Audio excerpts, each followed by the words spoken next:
8 مارچ 2014 کو Malaysia year lines کی پرواز 370 جس میں 227 مسافر اور عملہ کے 12 افراد سوار تھے، کولمبور سے ٹیک آف کرنے کے صرف 1 گھنٹے سے بھی کم وقت میں ایئر ٹریفک کنٹرول سے رابطہ ختم ہو گیا، پھر راستے سے ہٹ کر غائب ہو گیا۔ زیادہ تر ہوائی جہاز اور جہاز میں موجود ہر شخص دوبارہ کبھی نہیں دیکھا جا سکتا تھا، اور ایسا کیسے ممکن ہو سکتا ہے کہ ایک طیارہ آپ کی آنکھوں سے اوجھل ہو جائے اور آپ اسے دیکھتے ہی جائیں۔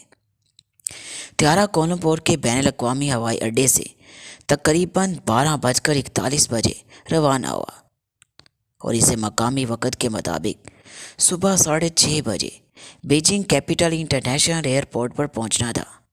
تاہم صبح 1:07 ہوائی جہاز کی آخری خودکار پوزیشن کی رپورٹ بھیجی گئی اور 1:19 پر جو تباہ شدہ جیٹ لائنز کے کاک پٹ سے حتمی آواز کی ترسیل نکلی اسے ایئر ٹریفک کنٹرول تک پہنچایا گیا۔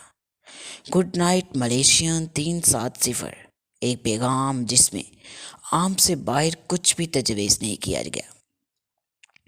پرواز 370 کے بیجنگ میں اترنے کے تقریباً 1 گھنٹہ بعد ملیشیا ایئر لائن نے اعلان کیا کہ یہ لاپتہ طیارہ پرسرار گمشدگی سے قبل بظاہر بغیر کسی واقعے کے پرواز کر رہا تھا۔ ہوائی جہاز سے کوئی بھی پریشانی کے سگنل یا خراب موسم یا تکنیکی مسائل کی اطلاع ابھی تک کسی کو موصول نہ ہو چکی تھی۔ پرواز 370 کی اطلاعات شروع میں خلیج تھائی لینڈ پر مرکوز تھی، جہاں طیارہ سفر کر رہا تھا۔ جب ریڈار سے رابطہ ختم ہو گیا، تفتیش کاروں نے طیارے کی گمشدگی میں دہشت گردوں کے ملوث ہونے کے امکان کا جائزہ لیا۔ جب یہ پتہ چلا کہ 2 مسافر چوری شدہ پاسپورٹ استعمال کر رہے تھے، تاہم یہ نظریہ کم سے کم 2 آدمیوں کے سلسلے میں جلدی امکان نہیں تھا۔